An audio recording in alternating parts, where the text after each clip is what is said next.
पिछले कई दिनों से टाइम ना मिल पाने के कारण आप सभी के सवालों के आंसर नहीं दे पा रहे थे, तो मैंने सोचा कि क्यों ना एक वीडियो बनाते हैं और आप सभी के ज़्यादातर कमेंट्स के आंसर करने की कोशिश करेंगे। तो चलिए वीडियो में आप सभी के सवालों के आंसर देते हैं। सबसे पहला सवाल आया हुआ है मेरे पास, very nice and beautiful, thank you. अगला सवाल है कि लाभार्थी के खाते में पैसा दे सरकार। पोषाहार का वीडियो बनाया था, उसमें इन्होंने कमेंट किया है कि लाभार्थी के खाता में पैसा दे सरकार। ये भी एक प्रकार से सही है, लेकिन अभी इस पर विचार विमर्श चल रहा है। फिर से जब समीक्षा बैठक होगी तो ही इसके बारे में अधिक जानकारी मिल पाएगी। अगला सवाल है कि मैम न बनवाकर समूह या अलग से आंगनबाड़ी के लिए रसोइयाँ रखा जाए।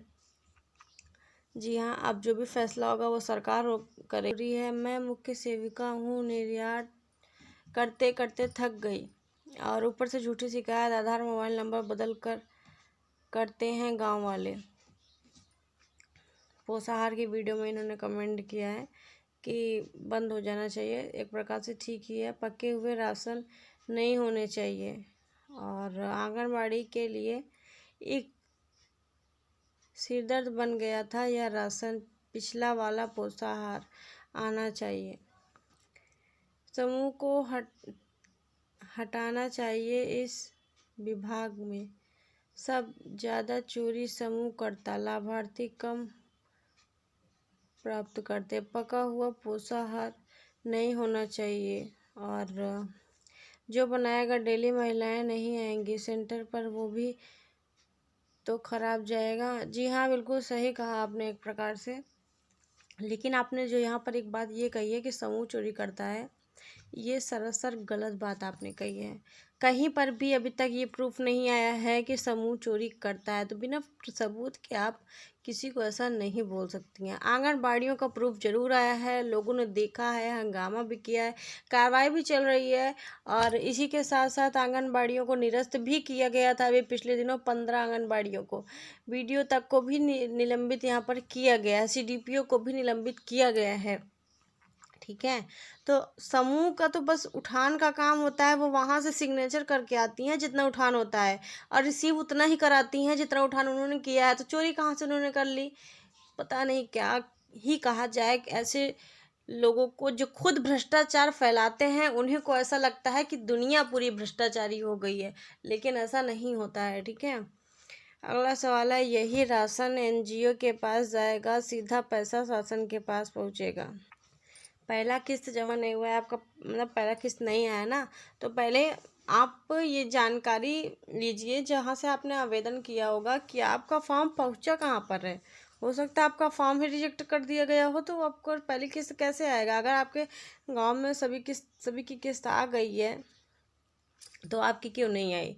और ये भी होता है कि जैसे संख्या एक रखी जाती है, हाँ 50 लोगों को पहली किस्त जारी हो रही है, फिर दूसरी लिस्ट में हो सकता है आपका नाम हो, जब दूसरी लिस्ट जारी होगी पैसा तो ही आपका पैसा आएगा। इसलिए परेशान न हो, बस इसकी जानकारी आप लेते रहिएगा कि आपका फॉर्म, जो आपने फॉर्म भरा था वो आपका कहाँ तक पहुँचा हुआ है, किस कार्यालय तक। ठीक है, अगला सवाल है, पोषाहार कैसे पहुँचेगा केंद्र तक, काकरती में सामने जाने की किराया या कौन देगा। अब देखिए, इसके बारे में क्या ही बताया जाए, अभी कोई अपडेट नहीं आई है। जो नई अपडेट आएगी वही हम आपको शेयर कर सकते हैं, अन्यथा जब अपडेट आएगी तो बताया जाएगा। फिलहाल अभी इसके आगे की कोई जानकारी नहीं आई है। समूह ही भोजन पकाए, उन्होंने बोला है। स्वयं सहायता समूह बैठक कर राशन वितरण करवाती हैं।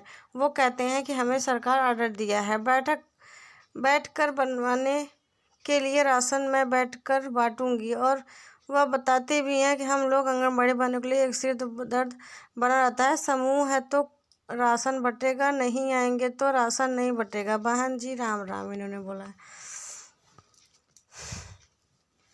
राशन वितरण करवाती हैं, हो सकता है आपके यहाँ पर नियम हो राशन वितरण का। समूह पहले राशन वितरण करता था, लेकिन अभी तो फिलहाल हट गया है, समूह उठान का कार्य ही केवल है। उत्तर प्रदेश में केवल हम बता रहे हैं। अब आप किस राज्य से हैं वो आप बताइएगा, तो ही इसके आगे की जानकारी हम दे पाएंगे।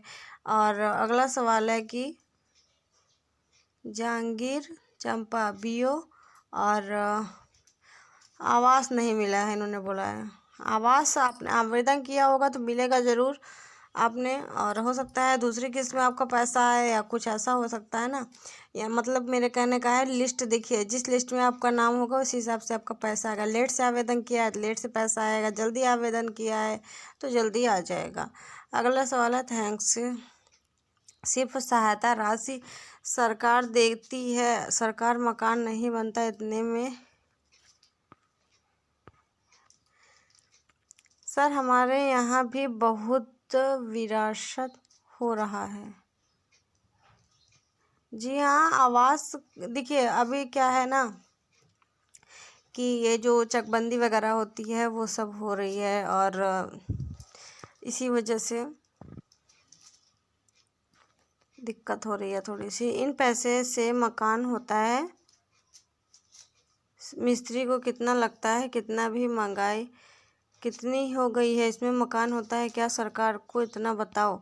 अब हम लोग इसमें कुछ नहीं कर सकते। अब आप ही सरकार के पास जाइए और सरकार को बताइए कि इतने में मकान नहीं बनेगा। अब हम लोग इसमें कुछ नहीं कर सकते हैं, जो सरकार का फैसला है वही मानना पड़ेगा। पैसा लेना हो लीजिए, इतने में आपको लगता है कि नहीं बनेगा तो आप मत आवेदन करिए। सिंपल सी बात है। जो बहुत गरीब लोग हैं वो लोग ऐसा कभी नहीं बोलेंगे जो आप ऐसा बोल रहे हैं यहाँ पर, ठीक है। जिनके पास कुछ नहीं है, एकदम जो झोपड़ी में रह रहे हैं, वो इस पैसे की कीमत समझेंगे। जिसके पास लाखों रुपए रखे हुए हैं घर पर, करोड़ों रुपए जमा है, फिर भी वो आवास के लिए आवेदन कर रहे हैं, तो उन लोगों को इस पैसे की कीमत कभी नहीं समझ में आएगी। यही जो सरकार 1 लाख या 1.5 लाख या 1,20,000 30,000 जो भी सरकार दे रही है, इतने में ही छोटा सा एक मकान बन जाएगा। एक कमरे के लिए ये पैसा है, ये नहीं है कि आप 10 कमरा बनवा लीजिए 1,20,000 में, ठीक है। अब वो प्लास्टर वगैरह हो या ना हो, जुड़ाई तो हो जाएगी ना। और जो आप बात यहाँ पर आप लोग कर रहे हैं कि मिस्त्री का पैसा लगेगा, ये है वो है, तो मिस्त्री का पैसे के लिए मजदूरी अलग से आएगी पैसा उसका, इसके लिए चिंता ना करें। 1,20,000 जो मिलेगा मिलेगा, और जो मजदूरी है उसकी अलग से पैसे आएगा, उसका किस्त, चौथी किस्त, ठीक है। इसलिए दिक्कत नहीं है इसमें कोई। महंगाई तो है ही, ये सरकार भी जान रही है, सरकार पागल नहीं है।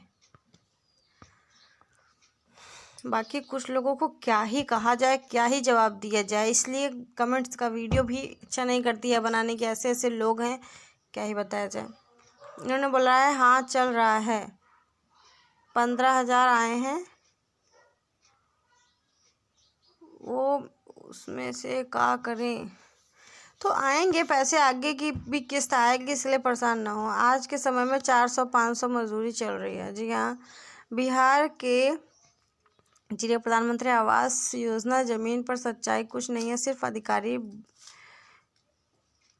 जमीन में सच्चाई नहीं है।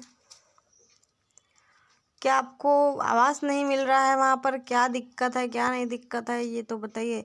मैडम मेरे पास ज़मीन नहीं है तो आवास योजना का लाभ उठा सकते हैं, मुझे यही बताइए। बहुत लोग मेरे पास ये कमेंट करते हैं कि मेरे पास ज़मीन नहीं है, कैसे आवास मिलेगा? ज़मीन नहीं है, आवास कैसे मिलेगा? ज़मीन के ऊपर आपको आवास नहीं मिल रहा है, घर तो आपका है, जहाँ पर आप रह रहे हैं वहाँ आसपास थोड़ी बहुत ज़मीन तो होगी ही ना, कि आप एक मकान, एक कमरा बनवा सकें। उतनी तो जगह होगी, उतनी स्पेस होगी, वहीं पर बनवा लीजिएगा। ये नहीं है कि आपके पास कई बीघा ज़मीन हो तब जा कर के आपको आवास मिलेगा, ऐसा कुछ नहीं है, ठीक है। और अगर ज़मीन नहीं है तो रह रहे हैं कहाँ पे? ज़मीन, किसी ज़मीन पे ही तो आपका मकान बना होगा ना, तो वहीं बगल में एक कमरा बनवाना है तो एक कमरा बनवा लीजिएगा, उसमें क्या ही दिक्कत है। तो यही सब चीज़ें हैं। तो यदि आपका भी कोई सवाल है तो कमेंट में पूछ सकते हैं। कुछ लोग कमेंट करते हैं कि दीदी आप कमेंट का रिप्लाई नहीं करते हैं, तो देखिए कमेंट में रिप्लाई करना बहुत मुश्किल होता है सभी लोगों को, बहुत सारे कमेंट आते रहते हैं, और हमारे करीब 2-3 चैनल्स हैं तो उस पर भी हमें फोकस करना पड़ता है, तो इसलिए कमेंट्स के आंसर नहीं दे पाते हैं जल्दी। हाँ, कुछ लोगों के कमेंट का रिप्लाई मिल जाता है तुरंत ही, और अन्यथा अगर आपको रिप्लाई नहीं मिल रहा है तो उसकी अलग हम वीडियो बनाते हैं और उसमें सारे कमेंट लेते हैं, तो प्लीज़ आप उन वीडियोस को भी वॉच किया करिए।